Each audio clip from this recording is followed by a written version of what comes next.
Well, on Wednesdays here on 12 News Now at 4, we are joined by Medical Director from the Rhode Island Department of Health, Dr. Jim McDonald. Dr. M, thanks for being with us. Good afternoon, Kim. It's always fun to hang out with you on these Wednesday afternoons.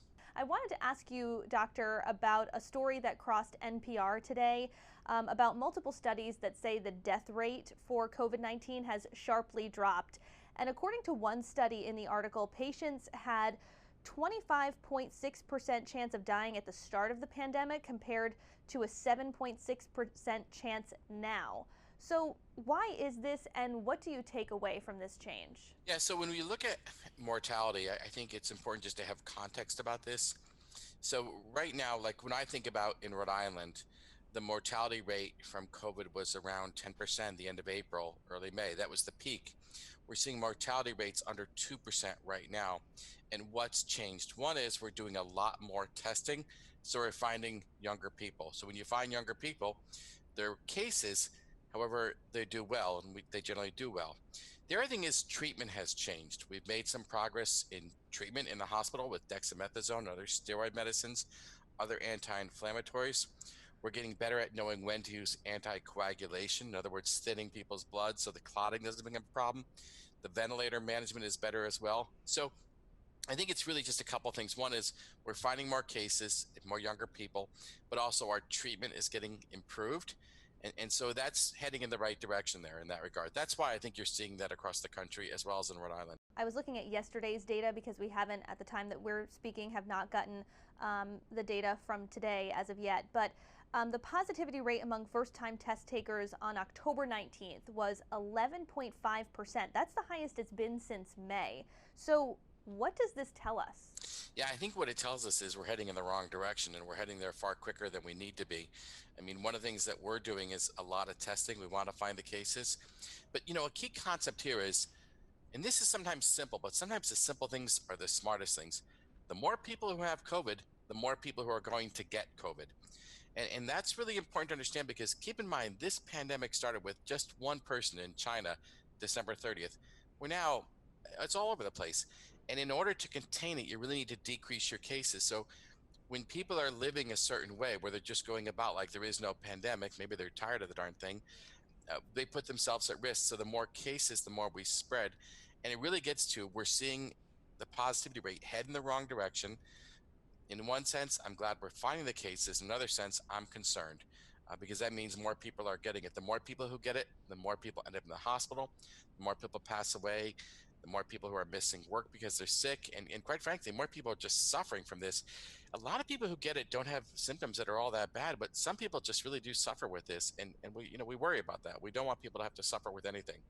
I know the governor and the director from the Department of Health have said over and over again that small gatherings seem to be the source of spread that they're focusing on right now. But is there anything else in the data, particularly age groups or demographics or locations, trends that are emerging in that regard? Yeah, we're on the friends and family plan in Rhode Island right now, and that's just me being honest.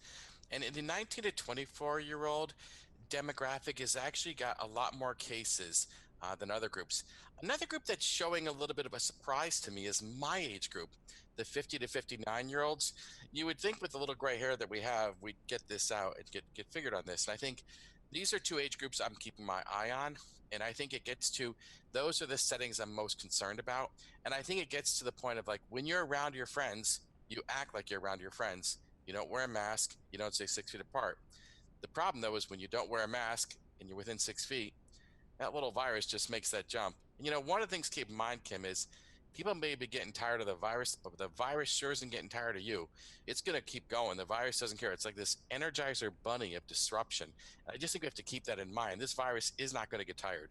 Are you seeing anything? I know towards the beginning of the pandemic, we were talking a lot about how this was disproportionately impacting the Black and Latino communities. Is that still the case, or is it more widespread at this point? No, the Latinx and African American community is still very hard hit.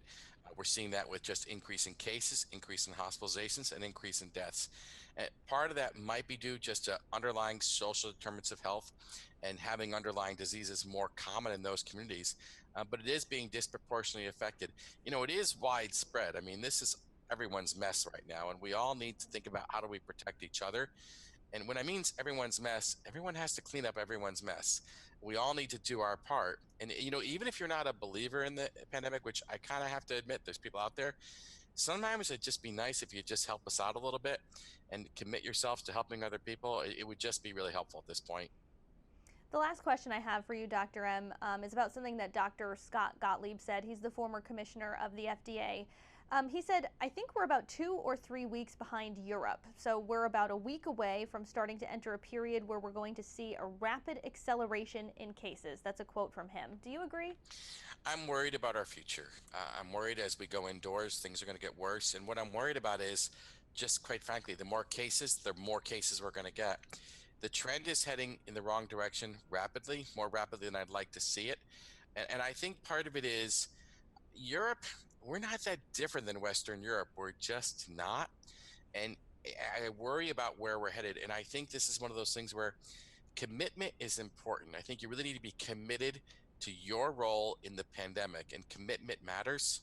And so I think right now it's really about grab a mirror, take a peek inside the mirror, and see who's in that mirror. And if you're not committed to preventing the pandemic every single day for you, then we're going to have a problem here. I woke up today feeling healthy without symptoms, and I felt great. I'm thankful for that. But I don't get tired. I mean, people can get tired. I have to assure you, Kim, I am not tired of the pandemic, and I will not get tired. Dr. M, anything else that you'd like to let people know this afternoon? Here's one thing to keep in the back of your mind. This may come as a shock to you, but back in 1994, I was stationed in Okinawa, Japan, in the Navy. And I ran a marathon because, well, I had a lot of free time. And it was one way I combated being homesick was I did a lot of running, right? The thing about the halfway part of a 26.2-mile marathon for me was at the 23-mile mark. And that's where I was like, I really got it. But I kept going. I kept running. When I came into the stadium and finished, I felt exhilarated. I felt happy. I felt confident. I felt a little dizzy, but I was thrilled. And I guess my point is, I kept running that marathon. I did not waver. Can I just ask my fellow Rhode Islanders, stay committed to your personal infection prevention plan? Please don't waver. And your commitment has to be there, because if we're going to ever beat this pandemic in Rhode Island, and we will, we just got to be personally committed every day to do that. Dr. Jim McDonald from the Rhode Island Department of Health joins us here on 12 News Now at 4 on Wednesdays. Dr. M, thank you. Thank you, Kim. Have a great and keep up the good.